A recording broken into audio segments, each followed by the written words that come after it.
Un peu dans une optique similaire, mais cette fois en revenant sur le dispositif architectural. Dans les années 70, il y a Rem Koolhaas qui va s'intéresser à Manhattan. Il va faire le manifeste rétroactif de Manhattan. Donc Manhattan qui était bien sûr un phénomène urbain assez intriguant, mais qui n'avait jamais été vraiment analysé comme quelque chose de valeur au niveau architectural. Et donc Rem Koolhaas va plancher sur cette condition urbaine. Et pour lui, ce qu'il va mettre vraiment de l'avant, c'est cette idée de la congestion comme quelque chose de positif. Donc, pour lui, l'hyperdensité est vraiment l'élément fondamental de la culture moderne et métropolitaine. Et donc, le gratte-ciel constitue un peu l'instrument conceptuel de cette hyperdensité.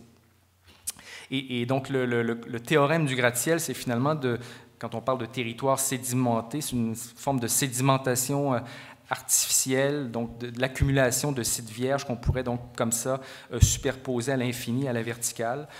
Et ce qui intéresse Koolhaas dans cette idée donc de l'accumulation ou d'une sédimentation des terrains à la verticale, c'est justement cette cohabitation de mondes qui peuvent être très différents donc, à chaque étage, finalement, on pourrait avoir des mondes complètement différents qui se superposent comme ça, simplement donc séparés par le plancher.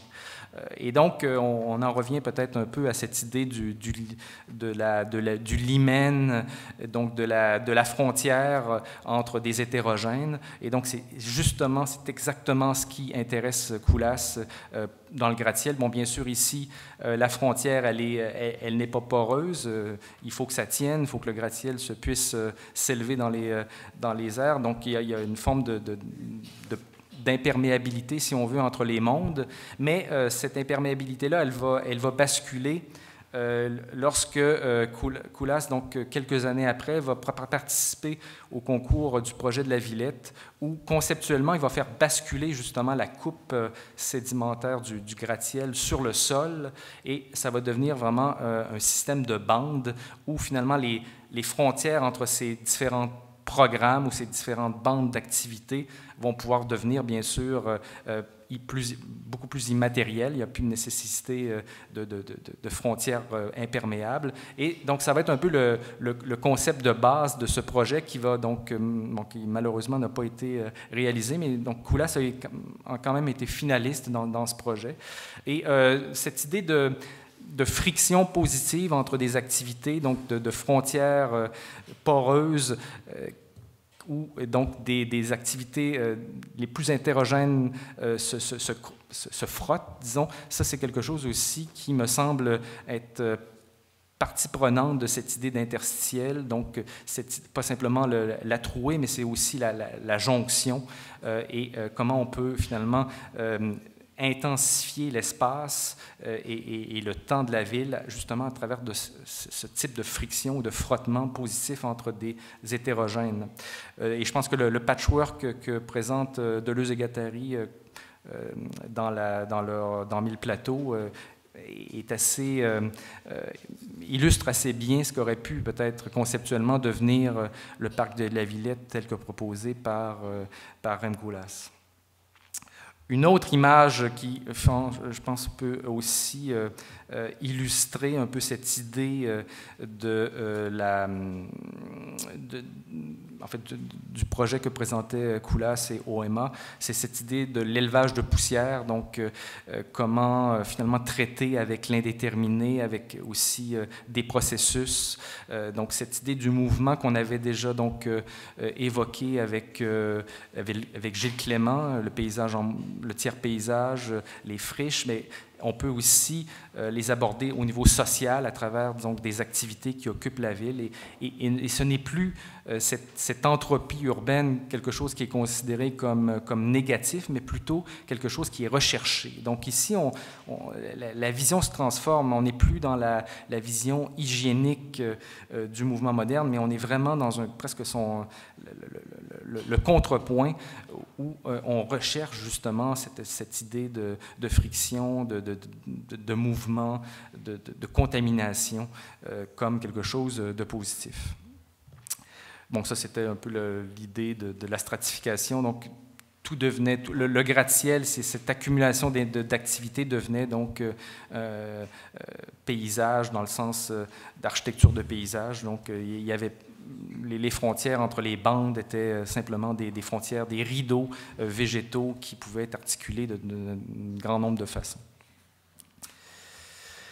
Autre, et là, je ne sais pas si...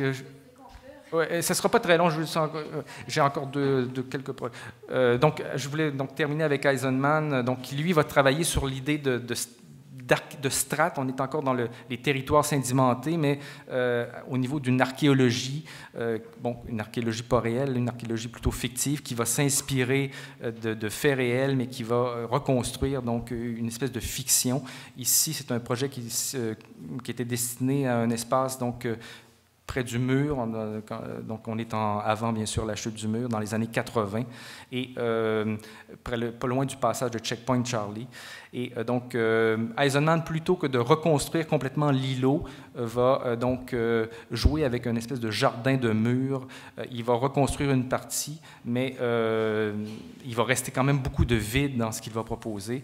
Et donc c'est encore une fois une façon d'aborder le vide à travers cette fiction archéologique qui va lui redonner donc une certaine densité au niveau des traces, au niveau et donc Eisenman parlait ici d'une espèce de tension entre la mémoire et l'effacement ou l'anti-mémoire. Bon, d'autres travaux d'Eisenman qui va travailler avec le palimpseste, où il va aller chercher des figures paysagères ou des figures territoriales à très grande échelle et les ramener par toutes sortes de procédures formelles dans le projet. Et le projet d'architecture qui était ici un musée va être un peu la conjonction de cette espèce de palimpseste de figures capturées dans le territoire. Petite évocation à Melvin Charney, un peu dans la même optique du palimpseste. Donc, Melvin qui nous a quittés il y a quelques semaines. Donc, le jardin du Centre canadien d'architecture, qui lui aussi est un peu cette idée de faire ressurgir l'histoire d'un site. Ici, c'était vraiment un interstice entre deux bretelles d'autoroute, et donc lui redonner un peu cette épaisseur historique à travers un ensemble de traces qui vont donc signaler la présence de l'histoire. Autre stratification, cette fois ici de Bernard Tchoumi, où il va donc, plutôt que de faire table rase, on est à Tourcoing, près de Lille.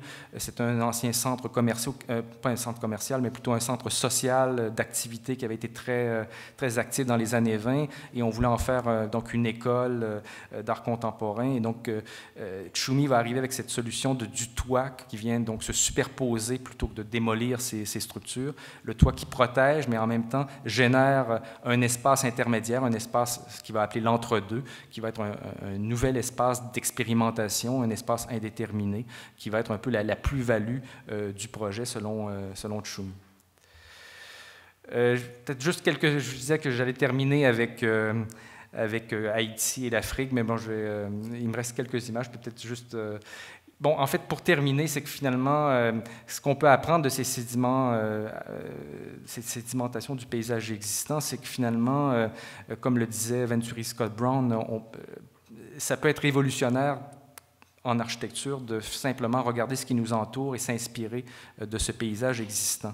Et quand on arrive à être dans des contextes complètement différents du nôtre, comme en Afrique ici, on pourrait dire que c'est vraiment le chaos ici, tout un paysage sans substance.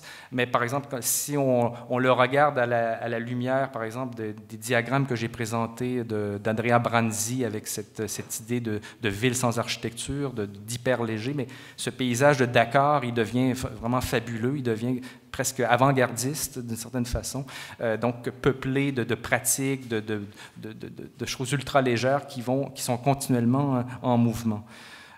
C'est des paysages un peu similaires. Bon, ici, c'est une vue de Port-au-Prince, donc une vue paysagère classique, très distante, mais à mesure qu'on s'enfonce dans la rue, on approche de l'hyperdensité. Donc, tous ces concepts, finalement, qui sont finalement utilisés dans les discours de projets ou d'imaginaires ou de récits occidentaux, ils peuvent aussi finalement constituer des pistes pour peut-être apprécier différemment tout un ensemble de territoires urbains qui sont très loin du nôtre.